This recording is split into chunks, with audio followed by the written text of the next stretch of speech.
que permanecem, eu te convido a abrir a sua Bíblia em 1 Timóteo capítulo 3.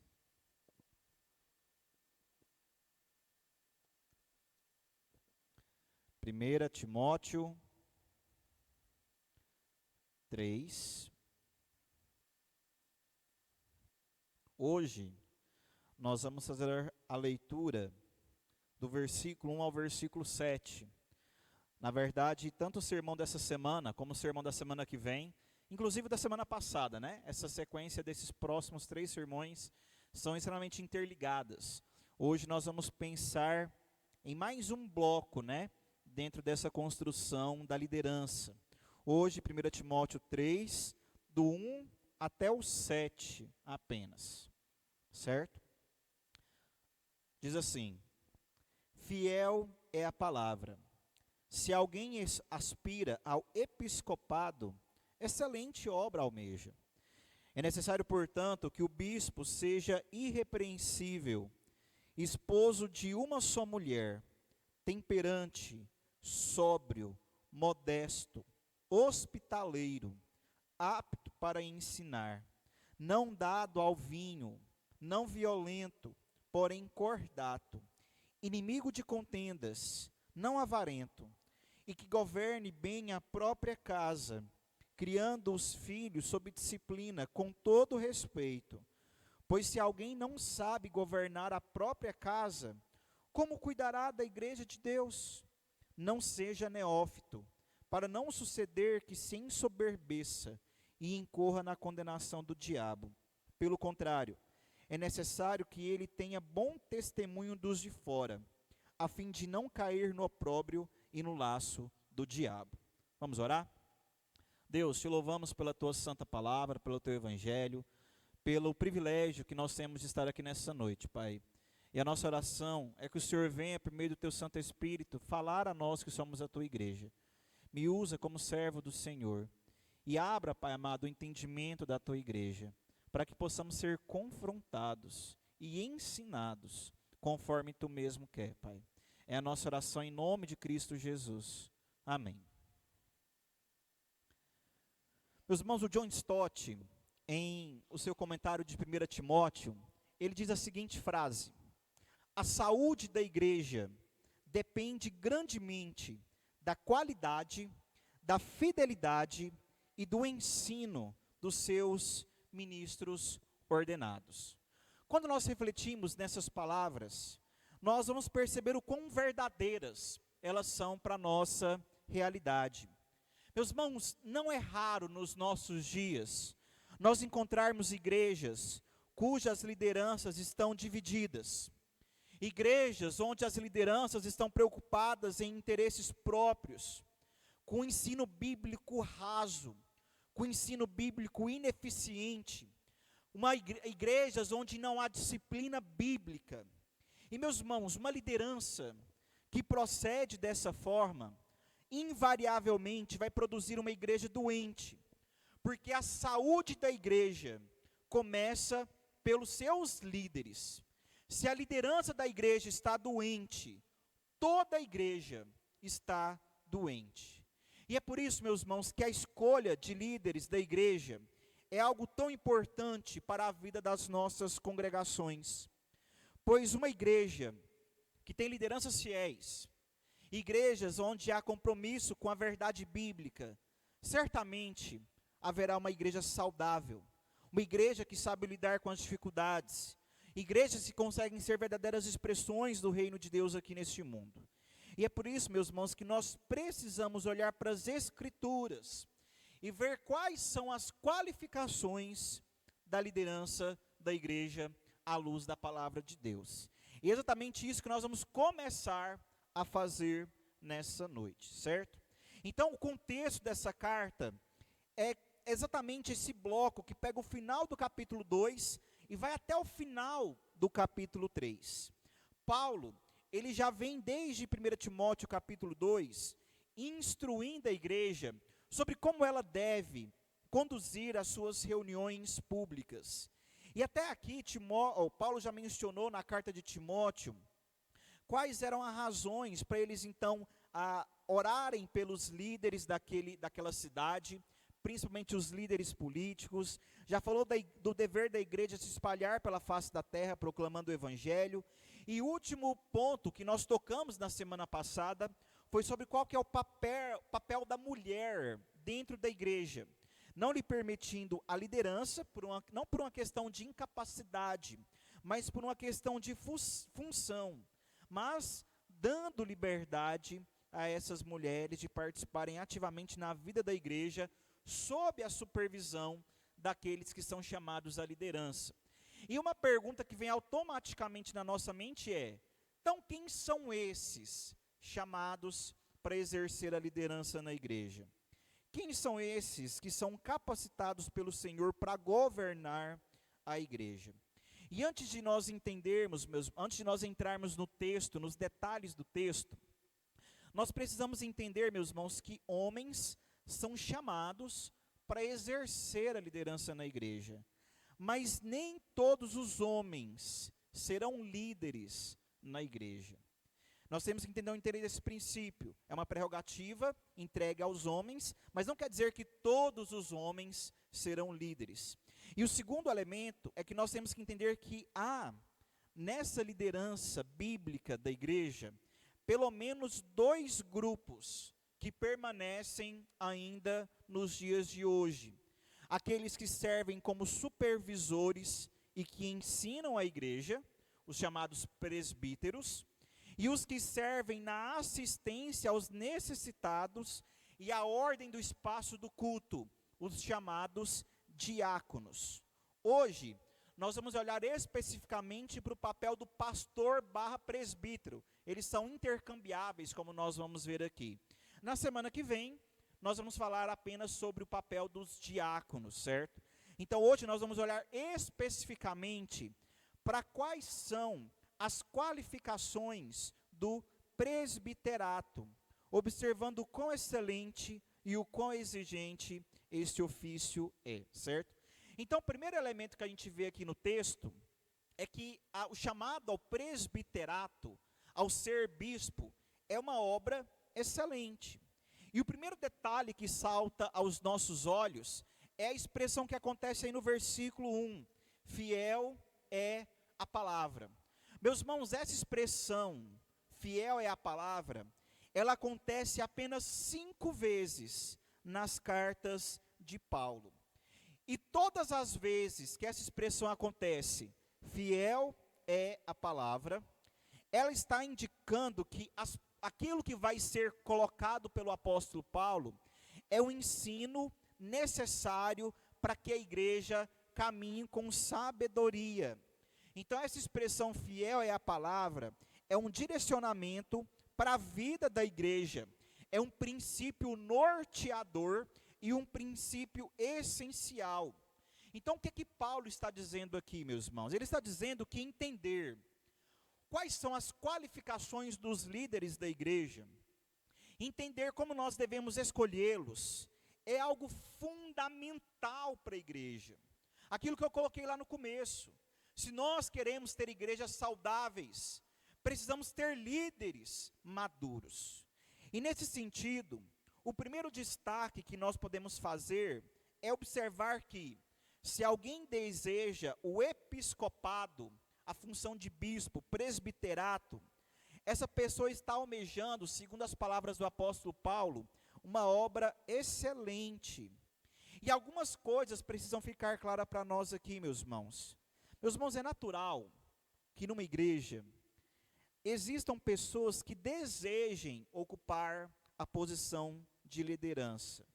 Meus irmãos, entendam aqui, se você deseja ser um líder na igreja, isso não é um crime. Muito pelo contrário, é um desejo legítimo. É louvável que nós almejemos essa liderança, como Paulo coloca aqui. Todos os que se enquadram nas qualificações colocadas por Paulo podem e devem almejar a liderança do povo do Senhor. Só que nós temos que entender também que as responsabilidades que serão colocadas sobre aqueles chamados para exercer liderança são pesadas. E se alguém deseja exercer o presbiterato pelo motivo incorreto, meus irmãos, não se enganem.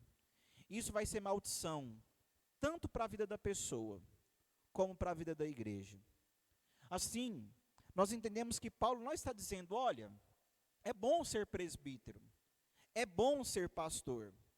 Mas ele está dizendo, olha, ser presbítero, ser pastor, é uma tarefa nobre, é uma tarefa louvável. Envolve o cuidado do povo de Deus, mas é uma tarefa pesada, é uma tarefa árdua. E nesse sentido, meus irmãos, é uma obra excelente. E não basta alguém querer ser presbítero, não basta alguém querer ser pastor. Dentro da igreja, é comum nós afirmarmos que para alguém exercer esse tipo de liderança, são necessários pelo menos 3 passos. O primeiro deles é o chamado divino. O segundo é a aspiração pessoal e convicção do coração, ou seja, a pessoa tem que ter clareza quanto àquilo que ela almeja. E o terceiro é o exame criterioso e a aprovação pública por parte da igreja ou presbitério. Por quê? Porque não basta alguém querer ser liderança. A igreja tem que reconhecer esse chamado à liderança na pessoa. O que nós fazemos por meio das eleições para presbíteros, ou o que nós fazemos por meio do envio de candidatos ao seminário por meio dos nossos presbitérios. Então não basta alguém simplesmente querer ser liderança. Isso tem que partir do chamado de Deus, esse chamado tem que se nascer no coração, e a igreja tem que reconhecer e legitimar aquele que se acha vocacionado. Então, meus irmãos, nós temos que entender que Deus chama para a liderança, o coração, o desejo nasce no coração do líder, e a igreja é quem reconhece a legitimidade desse chamado. Sem esses passos, nenhuma liderança é estabelecida. E outro elemento que nós temos que entender é que no Novo Testamento, a palavra bispo, presbítero e pastor, elas acontecem para designar o mesmo tipo de ofício, certo? No Novo Testamento, essa palavra ela é substituída facilmente. Quer ver? Deixa aberto aqui em 1 Timóteo, deixa marcado, mas abra lá em Tito. Olha o que Paulo diz lá, a igreja a Tito, na carta a Tito, algumas páginas para frente. Tito 1, do 5 ao 7. Olha só, Tito 1, do 5 ao 7. Por essa causa, te deixei em Creta, para que pusesses em ordem as coisas restantes, bem como em cada cidade constituísse presbíteros conforme te prescrevi. Alguém que seja irrepreensível, marido de uma só mulher, que tenha filhos crentes e que não seja acusado de dissolução, nem subordinados. Porque é indispensável que o bispo seja irrepreensível como despenseiro de Deus. Então percebam que no versículo 5 ele usa bispo, depois ele usa presbítero, como sendo a mesma coisa. Então no Novo Testamento nós temos que entender isso. A palavra bispo e a palavra presbítero, elas são equivalentes. E qual que é a diferença? A palavra presbítero, ela é uma palavra de origem judaica. E é uma palavra que indica maturidade. Ou seja, quando a gente fala de presbítero, a gente está falando do caráter daquele que é vocacionado. Já a palavra bispo é uma palavra grega, que aponta para a função que esses homens desempenham na igreja. Então, tanto presbítero como bispo é a mesma ideia. A gente associar as duas palavras, a gente entende um pouco melhor o que essas duas palavras querem dizer. Pessoas maduras e habilitadas a governar a igreja do Senhor. Então a palavra presbítero e bispo indicam exatamente a mesma coisa. Aqueles que são chamados a serem líderes do corpo de Deus. E outro elemento que nós temos que entender é que na nossa igreja, tanto pastor quanto presbítero se referem ao mesmo tipo de ofício, com pequenas diferenças. Primeiramente, o pastor, que é chamado também de presbítero docente, é aquele a quem compete a função de ensino, é aquele que vai se dedicar mais ou dedicar-se exclusivamente ao ministério. É a figura do reverendo, a figura do pastor que então governa a igreja. E nós também temos o presbítero regente. E a função do presbítero regente é auxiliar o pastor nas funções administrativas da igreja, e eles são corresponsáveis, ou seja, também é responsabilidade do presbítero, ensino, governo e disciplina da igreja, certo? Então, resumidamente, é isso que nós entendemos por presbítero: o docente, o que ensina, o regente, o que foca-se mais no administrativo, mas todos são presbíteros. Tem um voto igual no conselho, voto igual no presbitério, mas são então chamados aí essa distinção. E ambos então são líderes. E por serem líderes instituídos por Deus, são dignos de respeito e devem ser igualmente ouvidos pela igreja. E outro detalhe que nos chama a atenção aqui é que esses homens precisam ser então respeitados pela igreja, porque eles são aqueles chamados a apacentar a igreja do Senhor. Como nós lemos lá em Atos 20, versículo 28, os bispos são aqueles chamados a apacentar a igreja do Senhor, a qual ele comprou com o seu próprio sangue. Então, meus irmãos, aqueles que são chamados a serem presbíteros, exercem uma função gloriosa e ao mesmo tempo penosa. Não é fácil orientar aqueles que estão em crise, não é fácil aconselhar, não é fácil tomar medidas administrativas necessárias, não é fácil exercer a disciplina, não é fácil resolver os problemas da igreja e tudo que envolve supervisionar o corpo de Cristo. É uma função gloriosa, mas não é fácil, é uma função árdua, e os que se envolvem nessas tarefas são dignos de ser respeitados, como líderes do corpo do Senhor, como obreiros da casa de Deus. E ao mesmo tempo, é necessário que haja incentivo para que todos os que estão considerando a possibilidade de serem pastor ou de ser presbítero, possam então desejar essa função com ansiedade. Mas é justamente por isso, por ser uma tarefa árdua, uma tarefa pesada, uma tarefa então tão nobre, mas tão desafiadora, que a sequência do texto, Paulo mostra que ela é uma obra exigente, e que tem muitos requisitos para que se cumpra essa obra. E o primeiro detalhe então que a gente vê no texto, é que essas qualificações são necessárias. Observe o versículo 2, é necessário. Paulo não disse é desejável, Paulo não disse é recomendado, Paulo não disse é esperado. Meus irmãos, o termo usado aqui deixa claro que a igreja só pode ordenar um pastor ou um presbítero caso ele tenha uma vida digna, que condiz com os atributos que vão ser apresentados na sequência. A lista de Paulo não é, olha, se ele tiver, é bom. Não é isso. É exigência. É necessário que ele atenda a estes requisitos. Por quê? Porque a saúde da liderança determinará a saúde da igreja. Então, por isso que ele diz, é necessário que esses homens tenham essas qualificações mínimas. E outra questão que nós vamos observar nessa lista, é que, com a exceção de apto a ensinar e neófito, meus irmãos, todas as demais qualificações apresentadas aqui, não são qualificações que são apenas para os pastores ou presbíteros. São qualificações que se aplicam a todos os crentes. Todos nós, homens e mulheres, crentes em Cristo, precisamos preencher os requisitos de uma vida moral condizente com o Evangelho.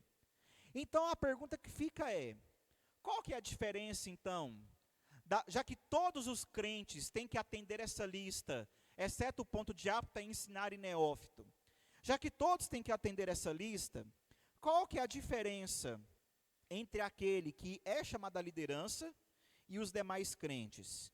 É simples, meus irmãos. Dos crentes, e espera-se que ao longo da caminhada essas qualidades sejam desenvolvidas. Do líder, aquele que é eleito, aquele que é convidado a desempenhar a função, espera-se que ele já possua as qualidades. Então, o crente é alguém que pode estar no processo de desenvolvimento dessas virtudes. Mas aquele que é liderança, ele já precisa ter essas virtudes. E é exatamente isso que a palavra presbítero quer dizer. Alguém maduro na caminhada de fé. E maduro aqui, meus irmãos, entendam. Maduro não quer dizer velho, certo? Por quê? Porque como vai ficar claro lá em 1 Timóteo capítulo 5, 1 Timóteo capítulo 4, versículo 12, Paulo estava escrevendo a Timóteo, que era um jovem. Timóteo era o bispo da igreja de Éfeso, e ele era um jovem, mas ainda assim o bispo daquela igreja. Isso nos indica então que maturidade aqui não tem a ver com idade, tem a ver com fidelidade às ordenanças bíblicas. Sabe por quê, meus irmãos? Porque o que a Bíblia espera dos líderes da igreja não é uma idade avançada, mas uma maturidade bem desenvolvida. E se lembrem de um detalhe: antes de cobrarem os seus pastores, antes de cobrarem os seus presbíteros, de atenderem essas qualificações, saiba que você também precisa atender essas qualificações. Não é apenas para a liderança da igreja. A liderança tem que ter isso bem desenvolvido. Mas você também tem que ter. Você também precisa ser maduro nos termos que são colocados aqui. Então, agora caminhando para as características, a primeira característica esperada daqueles que exercem o presbiterato, o pastorado, é que eles têm uma conduta irrepreensível. Meus irmãos, essa palavra aqui aponta para alguém que está acima da reprovação, alguém que não é digno de ser exortado.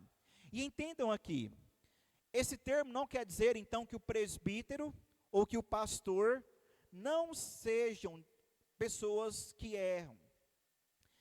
Não quer dizer que nós, como pastor, presbítero, nunca vamos errar.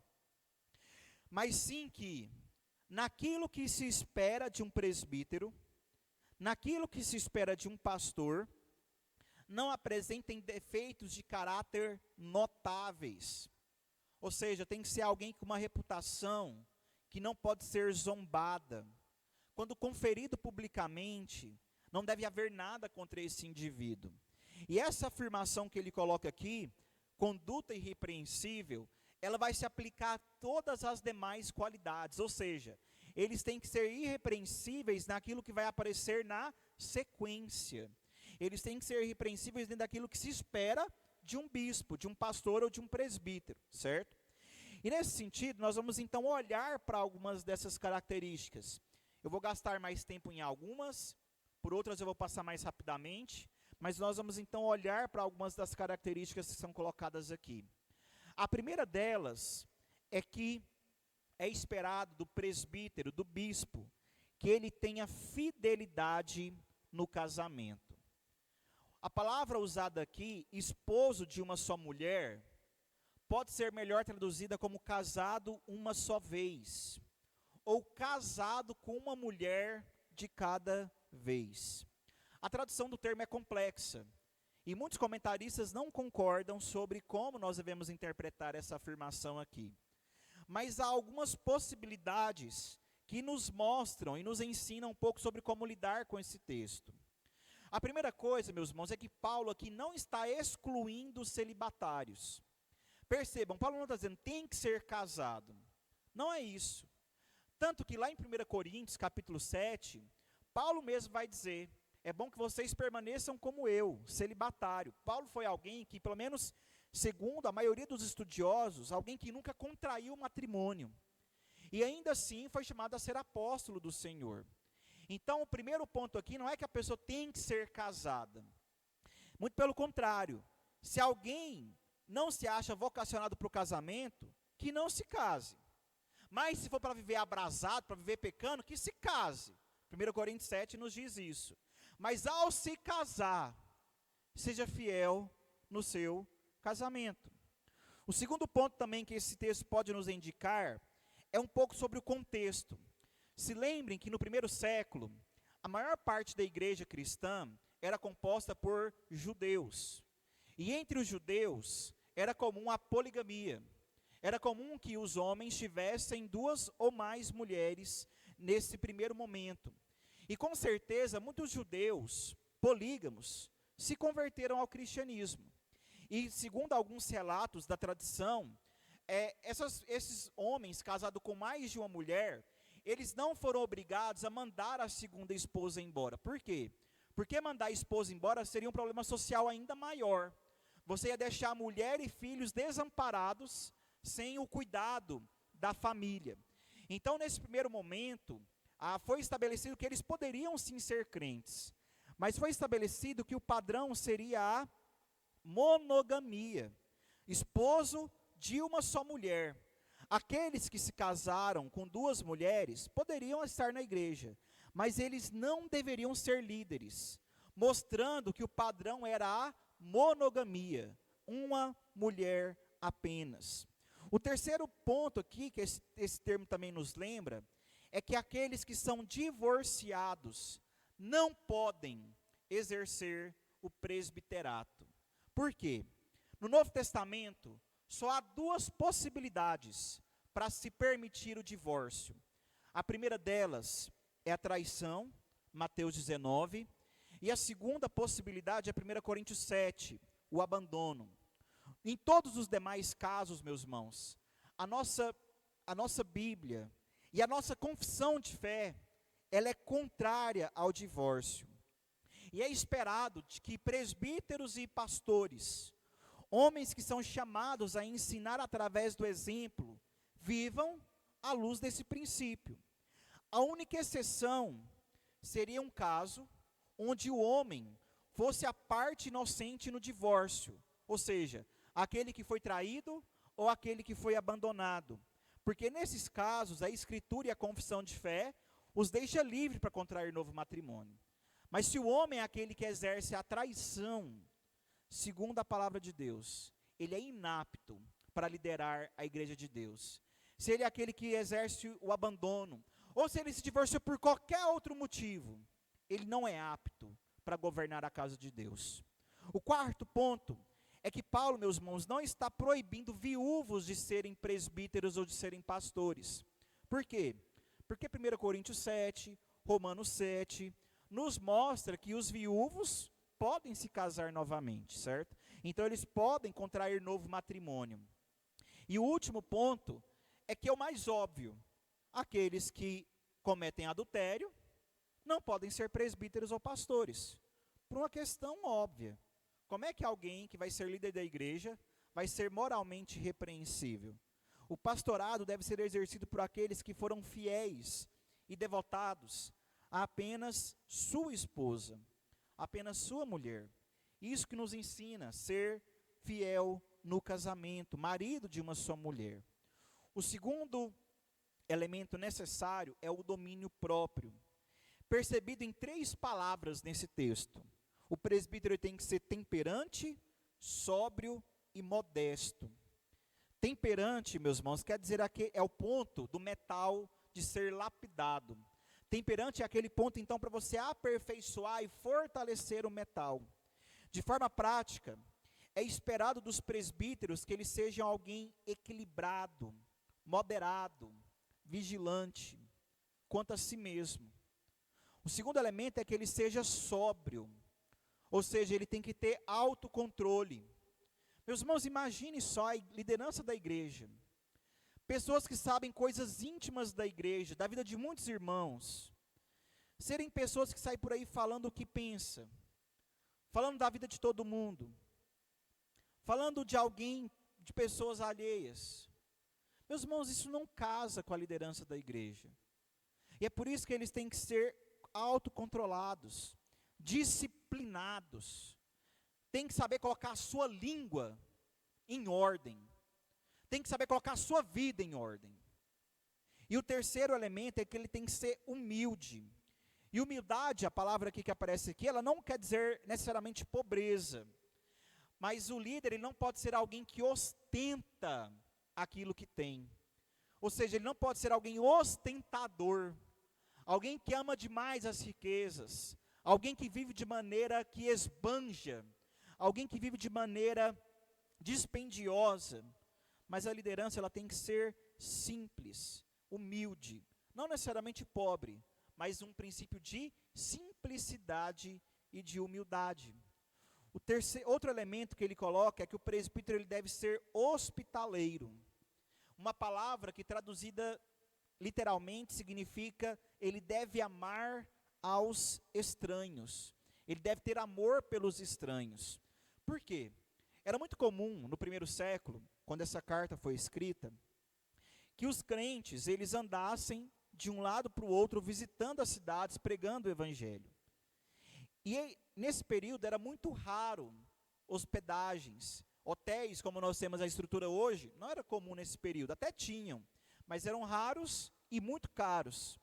Então era comum que os crentes, ao visitarem uma cidade, ficassem hospedados pelos próprios crentes. E isso, segundo o texto, deveria começar pela própria liderança. Hoje, as relações sociais mudaram bastante. Mas o princípio que permanece para os líderes é: os presbíteros, os pastores, precisam ser aqueles que gostam de estar no meio da igreja. O pastor e o presbítero precisam de gostar de crente. Precisam de gostar de estar no meio dos crentes. Tem que ser pessoas que abrem as suas casas para receber os membros, para aconselhar, para ouvir, para chorar junto. Isso é necessário. Então tem que ser hospitaleiro, receptivo, acolhedor. Uma pessoa então que está apta para ser alguém que recebe o outro. Outro elemento é que ele tem que ser apto para ensinar. E percebam que essa é a única exigência funcional do texto. Todos os demais elementos são caráter moral. A única exigência de função colocada aqui é que eles têm que ser aptos para ensinar. O que os presbíteros, o que isso quer dizer para o presbítero? Meus irmãos, se lembrem, os presbíteros são os supervisores espirituais da igreja. E por isso mesmo, eles têm que serem conhecedores da palavra. E eles têm que estar aptos, eles têm que ter a capacidade de ensinar. E prestem atenção aqui, meus irmãos. Capaz de ensinar não é necessariamente saber pregar no púlpito. A palavra aqui, ela não é apto a pregar. Ela é apto para ensinar. E o que esse apto para ensinar quer dizer? Quer dizer que ele tem que ter conhecimento da palavra, porque como é que ele vai ensinar aquilo que ele não conhece? Ele tem que ser fiel à palavra, e ele tem que ter disposição para instruir, não necessariamente no púlpito, mas de forma pessoal, de forma a aconselhar, e tem que ser vigilante contra o erro, porque o filtro moral da igreja é o presbítero e o pastor. Assim sendo, os que são chamados para exercer a liderança na igreja, têm que ter conhecimento. Quem é chamado para governar a igreja, tem que ter domínio das escrituras, tem que ter disposição para sentar com as outras pessoas e ensinar, a gastar tempo investindo em conhecimento das outras pessoas. Também é esperado que esses líderes não seja dado ao vinho. Isso aqui, meus irmãos, nós temos que entender muito bem qual o contexto dessa afirmação. Essa frase colocada aqui não é uma proibição ao consumo de álcool, mas uma exortação contra o embriagar-se. Por quê? Se a gente for traduzir essa palavra literalmente, ela quer dizer aquele que não anda sempre do lado do álcool. Aquele que não está andando sempre do lado do álcool. Por quê? Porque ensinar a palavra e se embriagar não anda junto. Como é que você vai ter sobriedade no ensino? Como é que você vai ter sobriedade no estudo? O álcool tira a sobriedade necessária para que o ensino aconteça. Então, meus irmãos, uma pessoa que sempre precisa ter o álcool ao seu lado, uma pessoa que sempre precisa desse alimento para se ser satisfeita, ela ainda é escrava dessa prática. E por isso ela não é exemplo. E por isso ela não está apta para liderar os crentes na casa de Deus. Por isso a recomendação de Paulo aqui é moderação, como resultado de domínio próprio. Um outro elemento é que ele tem que ter autocontrole ao ser provocados. Meus irmãos, entendam uma coisa: liderança é estar à frente da igreja. E querendo ou não, pastores e presbíteros vão sofrer muitas provocações, sejam dos crentes, sejam dos não crentes. E por isso que a orientação aqui é que ele seja cordato. O que é cordato? É alguém que não é violento, alguém que não é bruto. Por quê? Porque a liderança da igreja vai gerar estresse e vai gerar desgaste. Se a pessoa for bruta na reação, isso, em vez de trazer solução e luz, vai trazer mais divisão e mais problemas. Por isso a liderança da igreja, ela deve ser paciente, gentil, amável. É o que Paulo fala para a gente lá em 2 Coríntios capítulo 10. Assim como Cristo foi, a liderança da igreja tem que ser, os crentes têm que ser, e a liderança da igreja tem que ser. Consequentemente, essa pessoa, aquele chamado a ser pastor ou presbítero, ele tem que ser inimigo de contendas. Ele tem que, essa cordata é isso, é alguém que não gosta de brigar, é alguém que não é brigão. E meus irmãos, pessoas que ficam buscando motivos para brigar no meio da igreja, pessoas que fazem comentários inconvenientes, pessoas que causam tumulto sem necessidade, pessoas que querem buscar confusão por coisas mínimas, incitando a igreja ao ódio, ao desespero. Essa pessoa não está apta ao presbiterato, não está apta ao pastorado. Os líderes da igreja têm que ser sábios e mansos, seguindo o exemplo de Cristo, e liderar com mansidão e sabedoria. Outro elemento é não ser avarento. O que é que isso quer dizer? O pastor ou presbítero não devem amar o dinheiro. Miqueias 3, versículo 11, Deus ele exorta, porque muitos sacerdotes, muitos profetas estavam ensinando por dinheiro, ensinando em troca de dinheiro. E isso é repugnante perante Deus. Ninguém deve exercer o ministério em prol ou em troca de dinheiro, em prol de recursos. E como é que isso se aplica a nós, igreja? Primeiramente, nós temos que entender, os pastores, eles são dignos de serem sustentados pela igreja. A gente vai ver isso daqui uns dias, em 1 Timóteo 5, versículo 17. Os pastores são dignos de receber o sustento da igreja, mas eles não devem, por causa disso, agir como mercenários. Ser sustentado pela igreja não quer dizer ser um mercenário e usurpar a igreja. Então, para pastores, isso se aplica nesse sentido, que nós recebamos o sustento da igreja, mas não façamos como mercenários, como se nós fizéssemos para ter dinheiro. E o segundo ponto, que se aplica principalmente aos presbíteros, aqueles que não são pastor, mas o presbítero.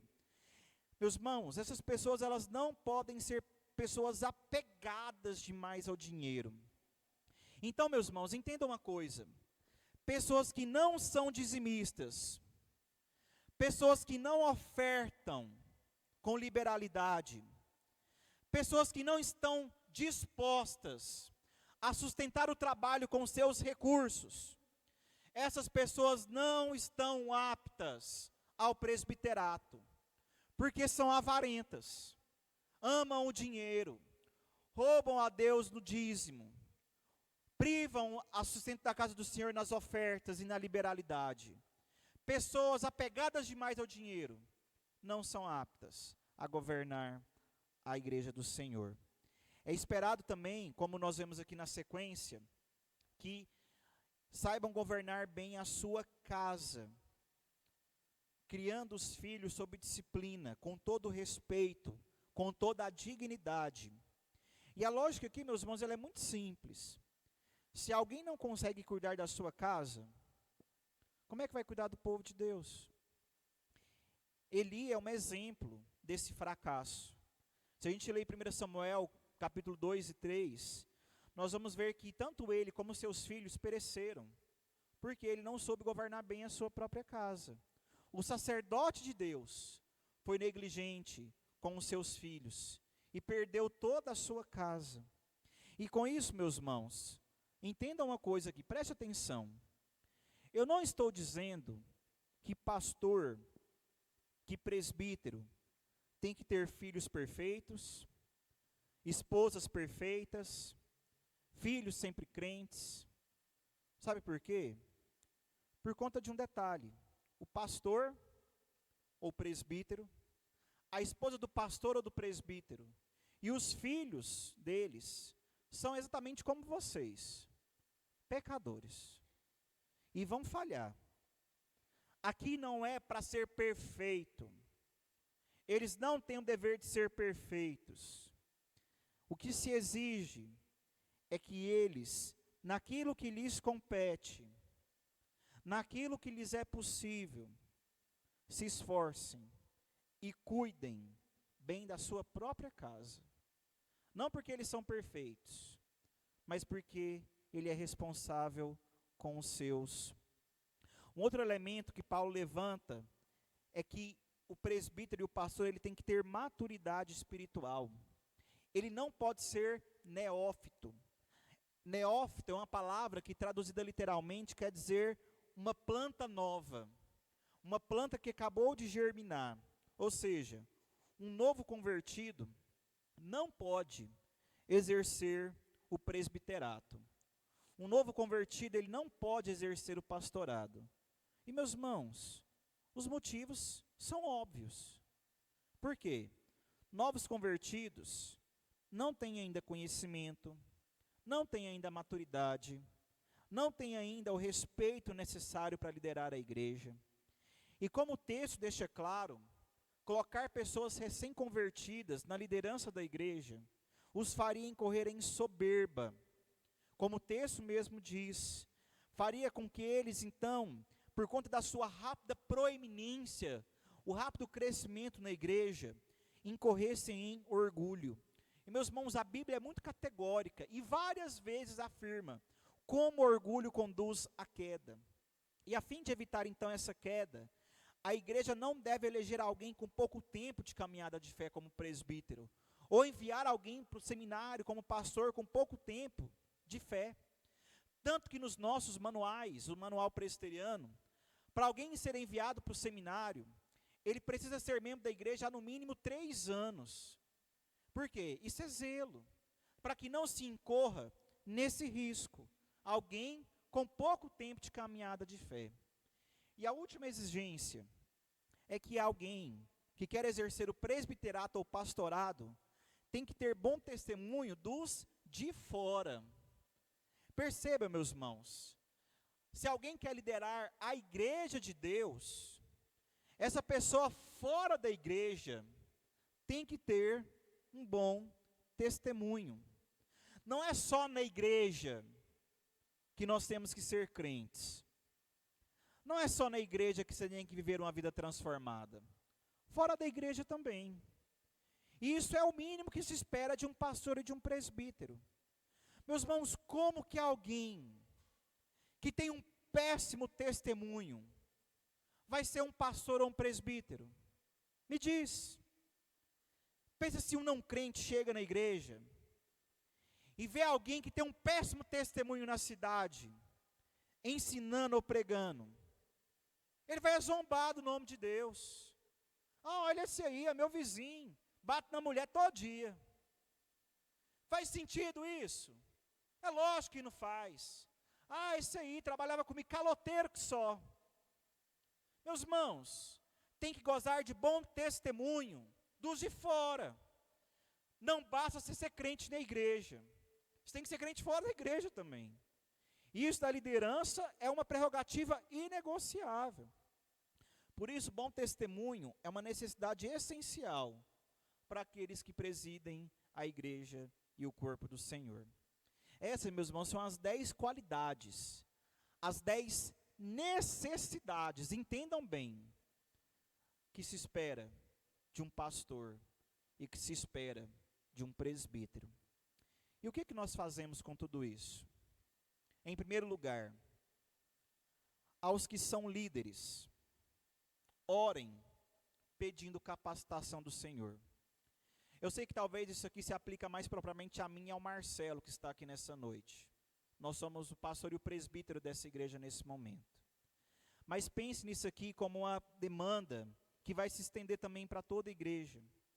Meus irmãos, o que se espera do pastor e do presbítero é o que se espera de todo crente. Sermos moralmente irrepreensíveis diante de Deus.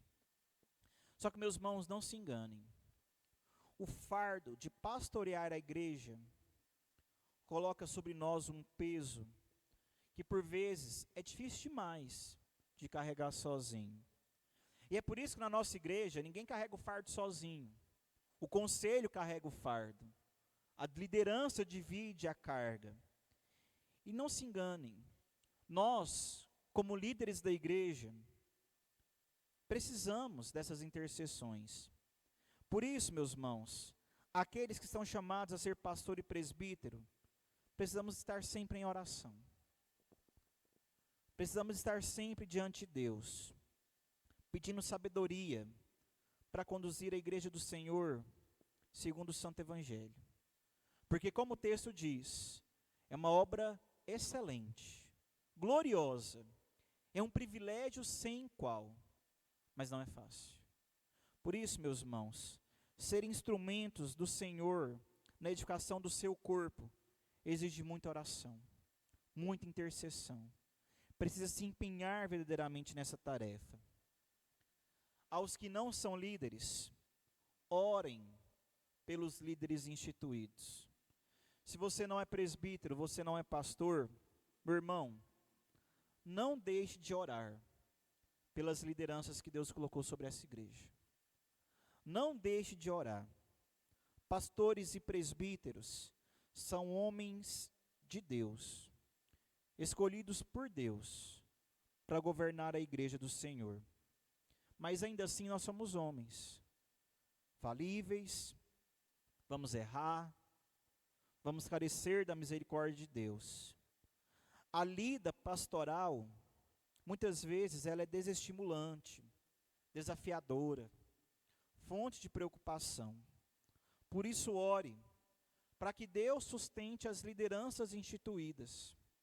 Ore, para que Deus dê sabedoria a esses líderes, na condição do povo do Senhor. Terceiro lugar, se você almeja o presbiterato, se você crê ter chamado pastoral, busque humildemente se qualificar. Meus irmãos, o pastorado, o presbiterato é uma função nobre. E como o texto diz, se alguém almeja, que bom, almeje mesmo. Não é errado, é louvável que alguém almeje essa função. Mas não se engane, não vai ser fácil. Por isso, nós precisamos ter em nosso meio líderes, pessoas que exercem essa função e que se dispõem a essa função, mas que principalmente se qualifique para exercer essa função. Nós estamos vivendo na nossa congregação um momento onde isso é muito necessário. Nós temos falado muito sobre organizar a nossa igreja. Nós temos falado muito sobre nós temos essa organização eclesiástica. Meus irmãos, nós temos orado sobre isso. Isso é algo bom. E creio que Deus vai sim confirmar isso no tempo dele, da forma que ele sabe ser melhor. Mas um dos elementos indispensáveis e mais necessários para esse processo é liderança. E essa liderança ela tem que sair daqui. Essa liderança ela tem que nascer é nesse meio, é daqui que vão vir os nossos pastores, os nossos presbíteros. Por isso, meus irmãos, não é errado nenhum homem almejar o presbiterato. Não é errado ninguém desejar exercer essa função. Mas se pergunte, por que você almeja tal função? Qual que é a sua motivação? Aonde que você ainda precisa melhorar para exercer essa função? É a pergunta que nós temos que nos fazer. Nós precisamos de lideranças. O povo de Deus precisa de lideranças. E se lembre, uma liderança doente produz uma igreja doente. Almeje o presbiterato, mas com a motivação correta. Doar o seu tempo, força, recursos e sabedoria para a edificação da igreja do Senhor. Busque esse cargo tão nobre, tão gratificante, mas tão dispendioso, pela motivação correta. Igual o texto diz, é legítimo alguém buscar isso, mas busque pelo motivo correto, busque com o coração no lugar certo, se qualifique, se prepare para exercer essa função.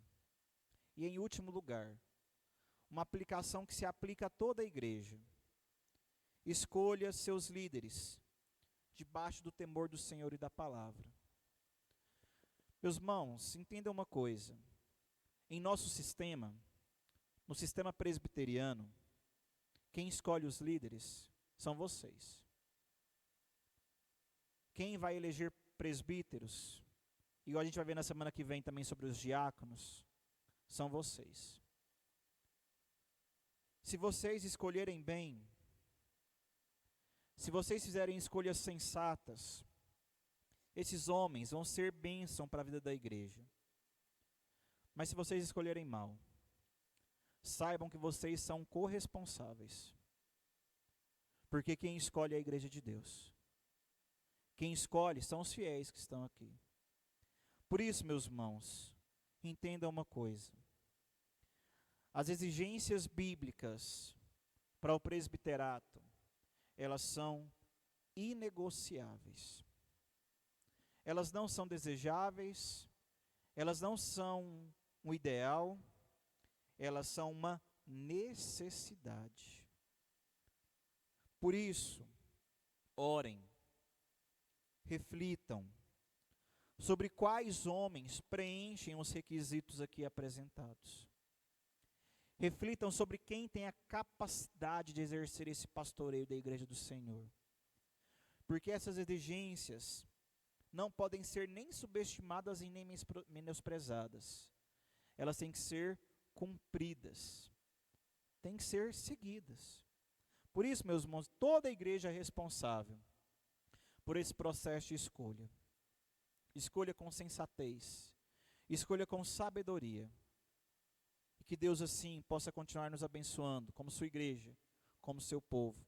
E sejamos assim guiados, conforme a boa mão de Deus. Vamos orar? Senhor Deus, nós te louvamos e te agradecemos pela tua palavra, pela tua verdade. Te louvamos, Pai, porque o Senhor é quem governa a sua igreja antes de tudo. E nesse seu governo, o Senhor levanta homens, pastores, presbíteros, para exercerem a liderança espiritual, moral, o governo da tua igreja. Te louvamos, Pai amado, pelos pastores e presbíteros que o Senhor já tem levantado, que passaram por essa igreja, que de alguma forma contribuíram para esse trabalho.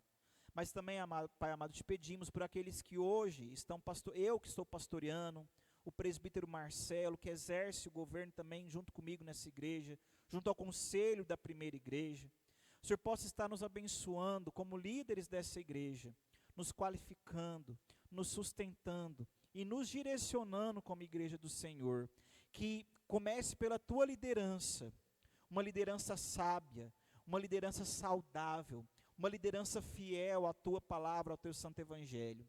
Mas que também, Pai amado, não apenas aqueles que já estão no presbiterato, aqueles que já estão no pastorado, mas que o Senhor continue a levantar homens fiéis, homens conforme a tua palavra, para governar a tua igreja, para cuidar do teu povo, para administrar essa parcela do povo do Senhor que aqui está congregada. Nós temos, Pai amado, esse anseio, esse desejo de nos organizarmos como igreja, de termos essa emancipação, Pai. Mas um dos elementos necessários para que isso se concretize são homens preparados, capazes de liderar a tua casa, de liderar o teu povo.